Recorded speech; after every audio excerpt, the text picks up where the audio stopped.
6:42 a.m. An alarm suddenly sounds over Tokyo Bay. Emergency alerts flash on smartphones and red letters appear on television screens. Ballistic missile launched.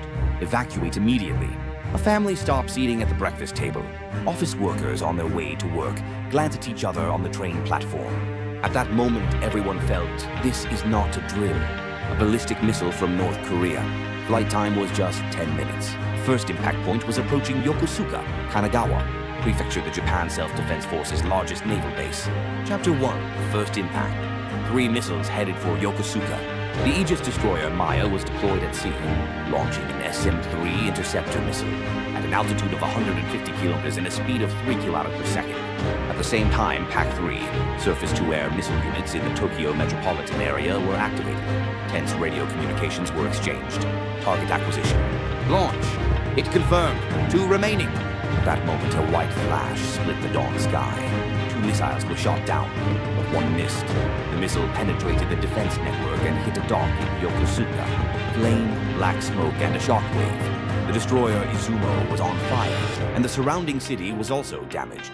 Just 1 shot. Even that was enough to destroy most of the city's functions. For the first time since the war, Japan faced a direct attack on its own mainland. Chapter 2, A National Decision. At 7:00 a.m., an emergency meeting of the National Security Council was convened at the Prime Minister's office.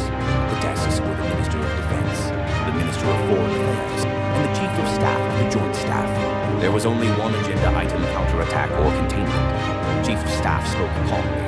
If things continue as they are, the next attack could hit Tokyo. However, some cabinet members hesitated, citing Article 9 of the Constitution. The narrator then adds, since the end of the war, Japan has upheld an exclusively defensive defense policy. But now that very framework is being tested. At that moment, a new statement comes from North Korea. We will destroy U.S. military bases in Japan within 48 hours. The Japanese government is forced to make an ultimate choice. Chapter 3, The Battle for Air Superiority. 10 a.m. The Japan Air Self-Defense Force launches 12 F-35A fighter jets from Misawa Air Base. Their target is to monitor North Korean missile launch sites over the Sea of Japan. Appearing between the clouds are North Korean Air Force MiG-29s. Though Soviet-built, they are numerous. The air battle begins. Lock on. Launch missiles! The F-35's stealth capabilities and cutting-edge electronic warfare capabilities overwhelm older aircraft. But the pilot's voice rang with tension. We're outnumbered. We're being surrounded. Japan has the advantage in quality, but North Korea's quantitative superiority remains a threat. Chapter 4, Missiles and the Nuclear Threat. At 1 p.m., Japan's Ministry of Defense was considering deploying a new weapon, a new surface-to-ship guided missile with a range of 900 kilometers. If launched, it would put Pyongyang within range. In other words, it would be exercising its enemy base attack capability. However, a message from U.S. military command interrupted. A unilateral attack on Japan would be dangerous. Consider the risk of nuclear retaliation. North Korea's nuclear warheads are estimated at 30 to 60. All of them are within range of the Japanese archipelago. If even one missile were to hit Tokyo, hundreds of thousands would be killed. The nation's economic center would be destroyed and national functions would be paralyzed. Attack or deter? Japan had to make a historic decision.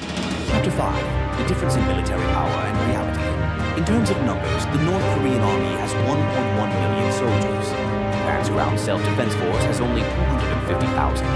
However, in terms of the quality of its weapons, Japan has an overwhelming advantage. Cutting-edge Aegis ships, submarines, and F-35s. The Chief of Staff of the Joint Staff reaches a conclusion. All-out war is unrealistic, but a limited counterattack is possible. Quality or numbers, technology or nuclear weapons, which will decide the outcome of the war. The answer remains unclear. Final chapter, a 48-hour choice. North Korea has issued an ultimatum: destroy all U.S. military bases in Japan within 48 hours. The government prepares a speech to the nation. Will Japan fight or will it endure? That night, the city lights flickered anxiously. Everyone stared at their watches and listened intently to the ticking of the second hand. Japan stands at its biggest crossroads since the war. How will its decisions be recorded in future history books?